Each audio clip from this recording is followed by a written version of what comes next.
అతిథిరావు హైదరీ వివాదానికి వెల్కమ్ చెప్తోంది. ఆల్రెడీ సిద్ధార్థ్తో ప్రేమ వ్యవహారం తనని వార్తల్లో నిలిచేలా చేస్తోంది. ఇప్పుడు తను చేస్తున్న 2 సినిమాలతో కాంట్రవర్సీకి కాలు దువ్వుతోంది.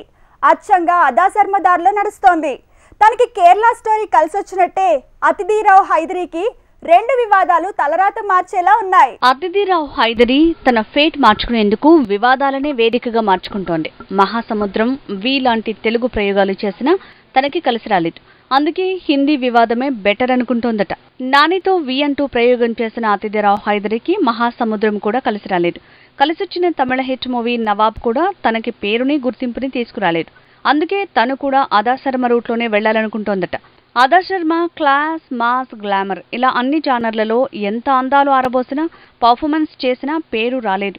కానీ ది కేరళ స్టోరీ లాంటి వివాదాస్పద మూవీతో తన తలరాతే మారింది. అందుకే అతిథిరావు కూడా అదాశర్మలానే వివాదానికి వెల్కమ్ చెప్పబోతోందట. అతిథిరావు హైదరీ లయనీస్ అంటూ ఇంటర్నేషనల్ మూవీ చేస్తోంది. అదో పంజాబీ యువరాణి లాంటి వ్యక్తి తాలూకు పోరాటం అని తెలుస్తోంది. అయితే కాన్స్ లో ప్రదర్శించిన ఈ మూవీలో కాంట్రవర్సీ అయ్యే సీన్లున్నాయట. ఇదే కాదు, గాంధీ టాక్స్ అంటూ కూడా మరో కాంట్రవర్సీకి కాలు దువ్వుతోంది అతిథిరావు. హీరోలకు కథలతో, జానర్లతో కాలం కలిసొస్తే హీరోయిన్లకు వివాదాలతోనే కాలం కలిసొచ్చేలా ఉంది. ఆల్రెడీ అతిథికి సిద్ధుతో డేటింగ్ అంటూ ఓ స్టాంపు పడింది. అలా తను వార్తల్లో నిలుస్తోంది. ఇప్పుడు వివాదాస్పద సినిమాలతో తన తలరాతను మార్చుకోబోతోంది.